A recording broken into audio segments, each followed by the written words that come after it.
The question says the solution of the differential equation d2y by dt square minus y equal to 0 subject to the boundary conditions y at 0 is equal to 1 and y at infinity equal to 0 is. The given differential equation is a second order homogeneous differential equation.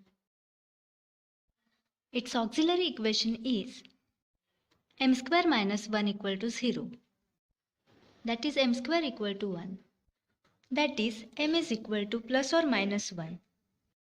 Therefore, roots of this auxiliary equation are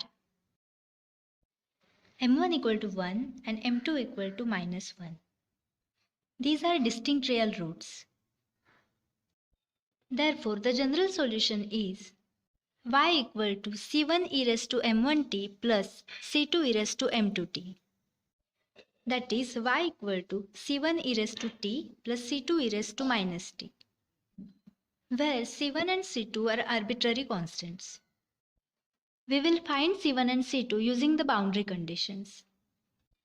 That is y at 0 is equal to 1 and y at infinity is equal to 0.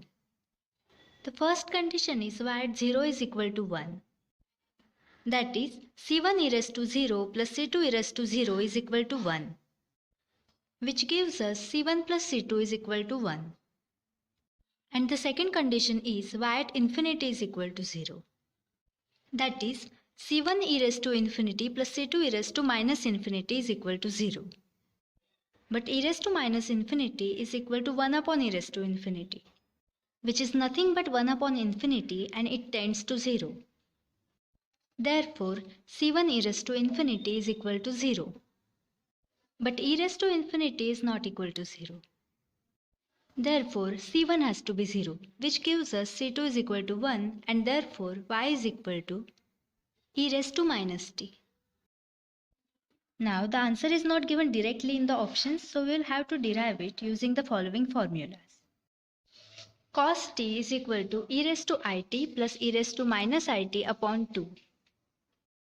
Sin t is equal to e raised to it minus e raised to minus it upon 2i, where I is the imaginary number. And hyperbolic cos t is equal to e raised to t plus e raised to minus t upon 2. Hyperbolic sin t is equal to e raised to t minus e raised to minus t upon 2. Option A is equal to cos t plus sin t.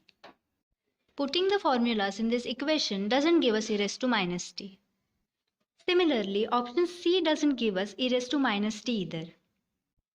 Solving option B gives us e raised to t, which is again not equal to e raised to minus t. And the last option gives us e raised to minus t.